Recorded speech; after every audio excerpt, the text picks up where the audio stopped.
ဒီ lesson မှာတော့ Excel ထဲမှာပါတဲ့ filter အကြောင်းကိုကျွန်တော်ပြောပြပေးသွားမှာဖြစ်ပါတယ်ဆိုတော့ filter အကြောင်းကိုသိထားဖို့လိုအပ်ပါလိမ့်မယ် filter ဆိုတာကလည်းစစ်ထုတ်တာပေါ့နော်မြန်မာလိုပြန်မယ်ဆိုတော့စစ်ထုတ်တာဘာလို့စစ်ထုတ်ချင်တာလဲဒီကျောင်းသားအမှတ်တွေနဲ့ပြောမယ်ဆိုရင်ကျောင်းသားအမှတ်40ကျော်တဲ့သူတွေဒါမှမဟုတ်ဂုဏ်ထူးရတဲ့သူတွေဂုဏ်ထူးအမှတ်ကျော်တဲ့သူတွေဘယ်သူတွေပါလဲဆိုတာကိုစစ်ထုတ်ပြီးတော့လုပ်လို့ရပါတယ်ဆိုတော့ဒါ table format as table နဲ့ကျွန်တော်တို့လုပ်ထားလို့အပေါ်မှာအဲ့လို down arrow လေးရှိတာပေါ့နော်ဒါလေးတွေရှိတာပါdata ထဲက sort and filter ဆိုတဲ့အကြောင်းလေးပါ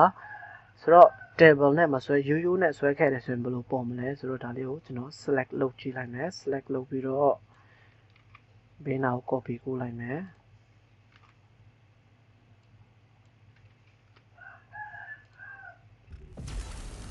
ဒါကို select all လုပ်ပြီးတော့အဲ့မှာ home ထဲက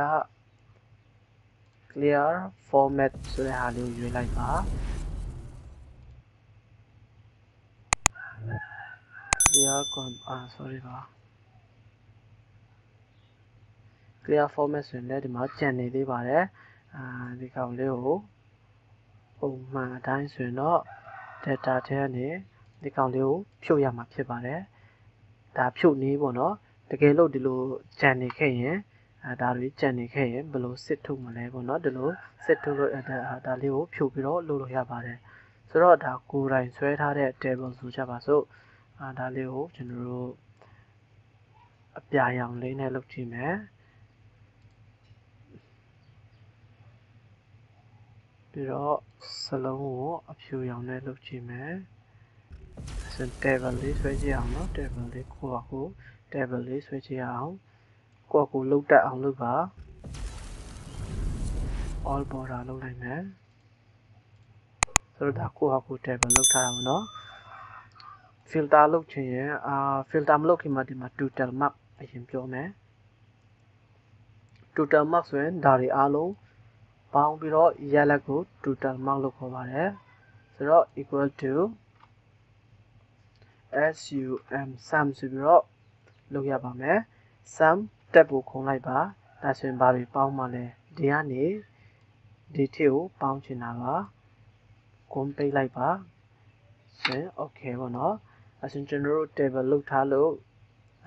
ဒီလိုပေါ်တာပေါ့နော်အားလုံးကိုပေါ်တာဖြစ်ပါတယ်ဆိုတော့ဒီနည်းမဟုတ်ဘဲနဲ့တခြားနည်းလည်းအသုံးပြုလို့ရပါတယ်ဒီကောင်ကို insert လုပ်လိုက်မယ် insert လုပ်ပြီးတော့အမှာ total mark လုပ်လိုက်မယ် equal to မလုပ်ဘဲနဲ့ဒါလေးကို select အရင်လုပ်လိုက်ပါ select လုပ်ပြီးတော့အမှာ auto sum ဆိုတာရှိပါတယ် auto sum နဲ့လည်းအလွယ်တကူပေါင်းလို့ရပါတယ်ဒါဆိုရင်စုစုပေါင်းရမှတ်လေးတွေကိုအလွယ်တကူရတယ်ပေါ့နော်ဆိုတော့ကျွန်တော်တို့ filter လုပ်မယ်ဆိုရင်ဒီအပေါ်ကခေါင်းစဉ်ကိုfilter လုပ်ပေးရမှာဖြစ်ပါတယ် filter လုပ်ဖို့ data ထဲကနေ sort and filter ဆိုတဲ့ထဲကဒီစကားစစ်လိုမျိုးပေါ့နော်ဒါလေးကိုနှိပ်ပေးရပါမယ်နှိပ်ပေးဒီမှာ filter ဆိုပြီးတော့ပေါ်ပါတယ်ဆိုတော့မြန်မာစာအမှတ်ကိုကျွန်တော်တို့အောင်တဲ့သူတွေအားလုံးကိုကျွန်တော်တို့စစ်ထုတ်ချင်တယ်ဆိုရင်ဒီကdown arrow လေးကိုနှိပ်ပေါ့နော် filter လေးကိုနှိပ်ပါနှိပ်ပြီးတော့အဲ့မှာ number filter ဆိုပြီးတော့ယူလို့ရပါတယ် number filter ထဲကနေ greater than or equal ယူရမှာပေါ့နော် greater than or equal ဆိုပြီးတော့ယူလိုက်ပါ is greater than or equal ဆိုရင်40ထက်ကျော်တဲ့သူတွေကိုရွေးချင်40ဆိုပြီးတော့ရေးလိုက်ပါဒီမှာပါပေးသားပါသူကရေးထားပေးသားပေါ့နော်40နဲ့အထက်ရတဲ့သူတွေတမျိုးအဖြစ်အောင်မြန်မာစာအောင်မှတ်ရတဲ့သူတွေကိုစစ်ထုတ်ခြင်း okay ပေးလိုက်ပါဒါဆိုရင်သူကစစ်ထုတ်ပေးပါပြီအမှအောင်တဲ့သူတွေပေါ့နော်ဒါဆိုရင်ကဏ္ဍလေးတွေကျော်သွားတာ30ဆိုရင်ကျော်သွားပါတယ်30ဆိုရင်ကျော်သွားတယ်ပေါ့နော်ဆိုတော့အောင်တဲ့သူတွေကိုပဲစစ်ထုတ်ပေးပါတယ်ဒါဆိုရင်40ကျော်ရတဲ့သူတွေကြီးပဲပါ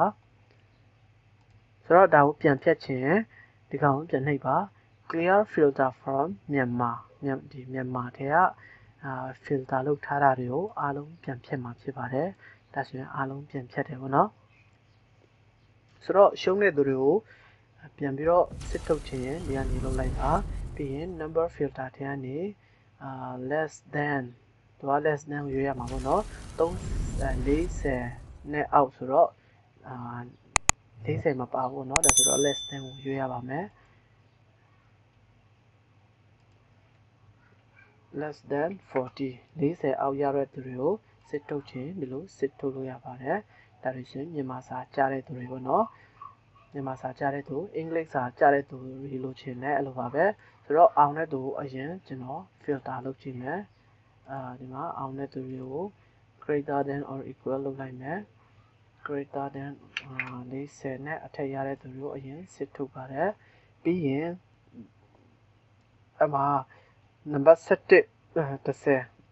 ကျော်သွားပြီဆိုတော့အင်္ဂလိပ်တွေလည်းအလိုလိုကျော်သွားပါတယ်တော့အလိုလိုကျော်သွားပြီတာပေါ့နော်ဆိုတော့မြန်မာစာလည်းအောင်ရမယ်အင်္ဂလိပ်စာလည်းအောင်ရမယ်ဆိုရင်ဒီကနေပြန်လုပ်ပါနော် greater than or equal 40ပေါ့နော်ဆိုတော့အင်္ဂလိပ်အောင်တဲ့သူတွေနည်းနည်းစီနည်းလာပါတယ် greater than or equal 40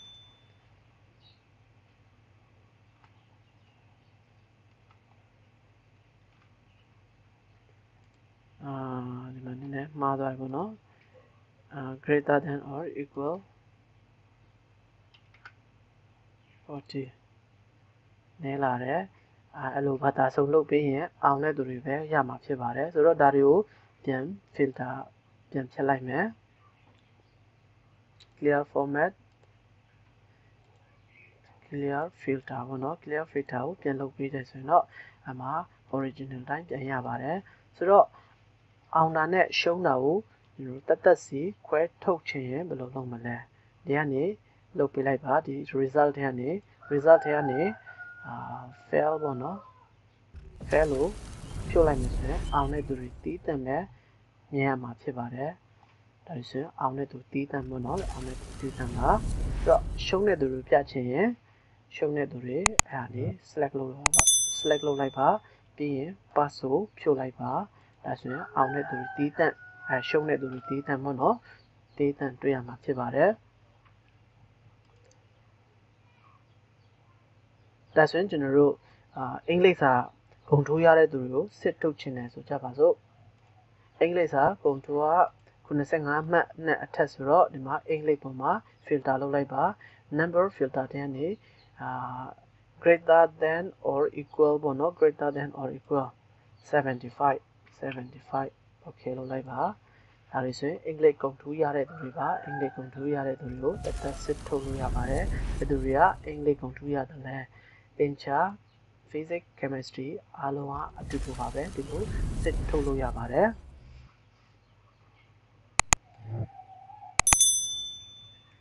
ဆိုတော့ဘာပြောစရာလုပ်သေးလဲဆိုတော့အားလုံးအဆင်ပြေမယ်လို့မျှော်လင့်ပါတယ်ဒီလောက်ပေါ့နော်ဒါ filter အကြောင်းပါဒါတော့ဒီအမှတ်စိမ်းနဲ့ပတ်သက်ပြီးတော့လုပ်တာပေါ့နော်လုပ်ငန်းခွင်တွေမှာအများကြီးအသုံးပြုလို့ရပါတယ်အမှာ cell data ထဲကနေကျွန်တော်တို့အများကြီး fill လုပ်လို့ရတယ်ပေါ့နော်ဒါတွေက advanced excel မှာသင်မဲ့ course ထဲကဒီ cell data လေးပေါ့နော်ဒီကောင်ထဲကနေအများကြီးပြောစရာတွေရှိပါတယ်နောက်ကျရင် advanced excel ဒီ lesson တွေမှာဒါတွေနဲ့ဒီ sort and filter ဆိုတဲ့အကြောင်းကိုအကျေတဝန်းပြန်ပြောရမယ်ဒီကောင်လေးကတော့အခြေခံလေးပေါ့နော်အခြေခံလေးသဘောတရားလေးကိုပြောပြတာပါဆိုတော့နောက် video lesson မှာကျွန်တော်ဒီ sorting ပေါ့နော်အမှတ်အများဆုံးကနေအနည်းဆုံးဒါတွေကိုအကုန်လုံးအဆင့်1အဆင့်2